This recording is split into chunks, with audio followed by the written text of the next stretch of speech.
Ilang beses nga ba tayong nabigo sa mga pangarap? Ilang beses nga ba tayong bumangon para magpatuloy? Hanggang saan nga ba tayo titigil para sa pangarap na hinahangad natin dito sa mundo? Pero bago tayo magpatuloy, ako nga pala si Kuya Bros TV, isang OFW na nagtatrabaho dito sa Middle East, sa Riyadh. Malayo pa pero malayo na. Hanggang saan kaya ako dadalhin ang mga pangarap ko? Yan yung mga tanong na palaging tumatakbo sa isip ko ngayon. Na marahil, ganun din sa isip mo. Kasi kung titingnan mo, kakaiba talaga yung ginagalawan nating mundo. Parang minsan iniisip natin na para bang pinagtripan lang tayo. Paikot-ikot na lang yung sitwasyon. Na paulit-ulit kang natatalo. Oo, minsan may araw na panalo ka, pero mas madalas pa rin yung nadidihado. May oras na gulong-gulo yung isip mo. May panahon naman na pumapabor sa gusto, pero ganito siguro talaga yung ibig sabihin ng buhay. Hindi perpekto ang timpo, at lahat nakaayon lamang sa tiyempo.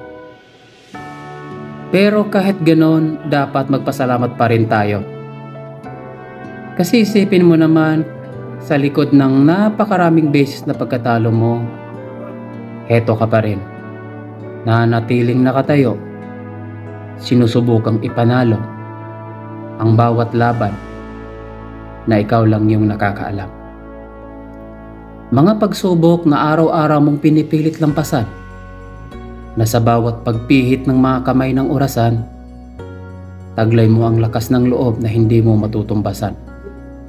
Masasabi kong malayong malayo ka na doon sa dating ikaw na nag-upisa pa lang. Ibang-iba na yung katayuan mo ngayon, di gaya ng nakaraan. Mas matapang ka na, mas matatag ka na, mas kaya mo nang harapin ang mga problema na kahit nag-iisa ka, may napatunayan ka na. May naipundar ka na rin, kahit na papano.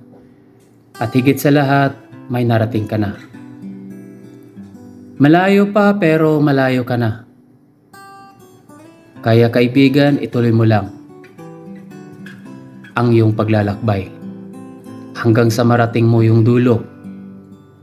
Paulit-ulit ka mang matalo, matumba, madapa, diretso ka lang ayon sa plano.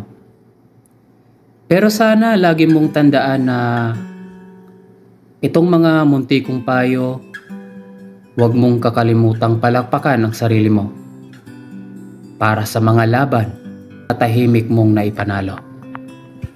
Hanggang dito na lamang, at kung nagustuhan mo ang video na ito ay huwag kalimutang i-like, i-share at i-follow na rin ang ating page para updated ka sa mga bagong video na i-upload ko araw-araw.